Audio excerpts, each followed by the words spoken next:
This is a newer gym. This is a newer, bigger version of CrossFit Greendale. Back on the walls of the old place, it said, yes, you can. And I believe, yes, you can. One of my favorite lines, I think I'm going to get it right, but it's whether you think you can or you can't, you're probably right. I love that line. And as long as you continue to think you can, you probably will. I got a phone call on Valentine's Day morning 5 years ago. My sister had called me. Our father was in a car crash down in Miami. That previous night, they were out for dinner and a double date with some friends, and he was in a coma. And so I jumped out of bed and went down to Miami and sat with him bedside for 3 days, and he passed away on Monday. It was Saturday morning. And his wife was killed in the crash as well, so the house was wide open, and a lot of things needed to be done. There was no family down there. My job allowed me to take some time off, so I went down to Miami and take care of the house and the estate. And through the process of going through some papers in his desk, I found his invitation to run for the senior Olympics, for the World Championship in the 5K. He was a world-class runner. So I called the Olympic Committee, and I'll never forget the day I was sitting on the balcony overlooking the water, smoking a cigarette, drinking a rum and Coke, talking with a guy about, can I run for my father's honor in the Olympics? And they got back to me a few weeks later, and they said yes. And I was petrified, mortified, because I was 285 pounds, smoking, drinking, just living the good life, so I thought. Realized that I would need to change a few things if I was going to run in this race and not embarrass his name. So I came home, joined a YMCA, and lost 65 pounds in a couple of months. And through that process, many people saw my transformation rapidly. Also knowing that I'm in my mid-40s, they started following me.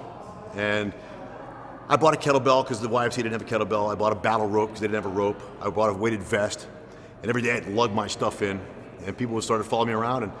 And next thing you know, we have a little following. And they asked me to put on a class. So I donated my time, and I put together a little boot camp class. But I used kettlebells and battle ropes, and we did box jumps. And through the process of that, some young man tapped me on the shoulder one day in the hallway, and he said, you know you're doing CrossFit. I was like, what is that? I don't know what that is.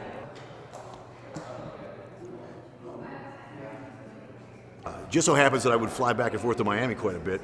My father was killed by a drunk driver, so there was a lot of things happening, and I spent a lot of time down there. And we used to go to this ice cream stand called Jackson's in Dania Beach. And one day I was driving to the ice cream stand, and I saw a sign that said CrossFit. I thought, no way. And I kept on driving. Went right to the ice cream store, got my double scoop cone of the best ice cream in the world. 2 days later, went back for more ice cream. This time, I stopped in. And what I saw was just this explosive room of people over here doing what I now found out to be wall balls, burpees, and power cleans. Over here was what is now an on-ramp or an elements class, beginners with PVC pipes and a coach telling them what to do. Over there, people that had already been done rolling out on these foamy things and using these rubber balls and doing things and stretching things in bands, and it was electric. It was loud, and it was sweaty, and it looked fun. I went to another gym. I just wanted to see some gyms, and called Peak 360, and I met the owner, Virginia Trinidad, and it was awesome. But the experience was so cool that I literally came home, flew to Washington, D.C. from Milwaukee, and got certified in CrossFit, and came back home, quit my job, liquidated my IRA, and opened a gym.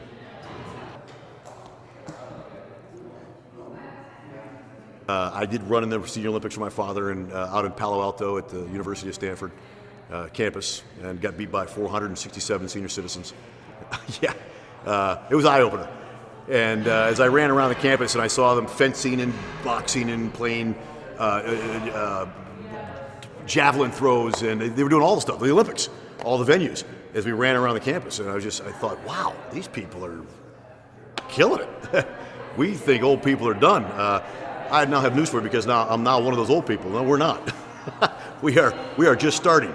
I get better. I'm a better version of myself every single day. And it's because of what we do here at CrossFit Greendale and CrossFit Menominee Falls. We have 2 locations now. I wouldn't trade this for anything. When I first opened this gym, the clock and the competitive aspect didn't really jump out at me. So my first year in business, we didn't do the CrossFit Open. We also had 4 members, so it wasn't really like a necessary thing. And I was still relatively new to it myself. I mean, I struggled with lifts. I still struggle to this day with lifts, with flexibility, balance. Certain things I'm still working on. But as time went on, and we got more and more members, and more, I got better and better, and I hired coaches, and more people came in. We found out we were pretty good at this. And I found out I'm pretty good at this. And that's the other gene, I guess, that I got from my father, is that that will to win, that will to be better, that will to go, to drive, to just succeed. Pushed me to my first year in the Open in 2012 to the 42nd position in the world for the men's masters 45 to 49. Now I thought, wow, that's really good. I find out that the top 20, and then the next 20, there's a separation factor there that's exponential. And it's narrowing as the pool gets deeper. More and more people come in. But so I thought, 42nd, and I couldn't do a muscle up in that workout. So and I thought, okay, maybe next year. And next year comes around, and lo and behold, I ended up making it to the CrossFit Games, ranked 3rd in the Open. But I blew my leg out. I'm a medical mess. I've got a torn calf.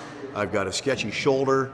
All from things that I did as a child. I mean, as a kid, 20s and 30s, motorcycle accidents, boating accidents, stupid things that I just never had addressed. Somehow I was able to do that, and got out to California, and the bug hit. I've been to the CrossFit Games twice, and now we have hundreds of members in both locations, and they're all pulling for us. And last year when I was out there, we were running around the track, and my leg blew out again. And I had won the deadlift ladder, and I came in 2nd or 3rd in the sled drags. The next event was a run and rope climb, and my leg goes out in the quarter-mile run. We had to run 5 quarter miles, and I actually thought I might as well walk and time out because I don't want to hurt myself worse because there's still 6 more events. But then I thought, I've got 300-400 people at home watching me, and I always tell them, don't give up. Yes, you can. And so I kept on going. And it was a struggle, but I finished under the time cap, and out of 20 men, I actually ended up beating a guy who had a hard time getting up this last rope climb. And I was able to, so not quitting, that was profound for a lot of us, including myself. Just don't quit. And I went on to finish 12th overall in the world. And again, it was a treat. Now, here we are, find ourselves right in the middle of the CrossFit Open right now, 3rd weekend, sitting in 5th place in the world. Be running 2 gyms, working probably 15 hours a day, training 5 days a week with a 28-year-old workout partner who's ranked tied for 17th in the region right now. She's an amazing athlete, pushes me hard, and she gets pushed by me by trying to stay ahead of me, which is kind of fun. And I try to push by trying to not get lapped by her. But it works. It just works. We do it for ourselves. We do it for our members. We do it for the community. We have a lot of staff that help. I have my girlfriend, partner in the other gym. Her business card reads the boss. She takes care of the scheduling. She schedules our schedule, so we have time to train together for the most part. In the afternoon, we get up at 5:30, 6 in the morning. We teach classes. We might get a little cardio session in between 10:30 and noon. Sometimes not. We're doing other things. Still got to mop the floor. Still got to clean the toilets. Things still have to get done. And then we'll have a class till 1. And we usually have some time between 1:30 and 4 before the next class starts. So there's a 2.5-hour window there. We'll throw down another couple of sessions and try to have a salad before the 4 o'clock session start. And we'll run our various ways. She'll go to one gym, I'll go to the other, and we'll handle our business. We get back together, 8:30, 9 o'clock at night, have a dinner, re-update the website, take care of all the social media and all the emails and phone calls, and try to get to bed by 10:30 or 11 and get up and do it again. The best part of my day, and I teach my elements of my on-ramp classes every day, 5 days a week. It's the best part of my day. I don't know why.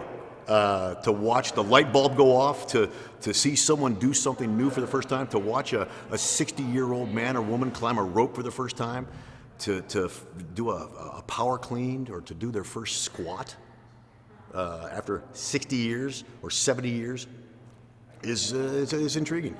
Every day is a new day. You know? I had never imagined that I'd have a gym where I'd have a mother and a son or a father and a daughter working out together in the same time, same place, doing the same thing, next to a world-class gymnast, next to a professional hockey player, next to a grandmother in her late 60s.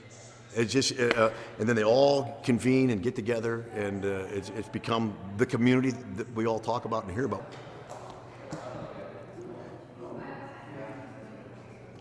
If I were to go walking past the pull-up rig and just drop to the ground in the middle of a WOD, I hope they finish it, drag me outside and say, he was a really good guy.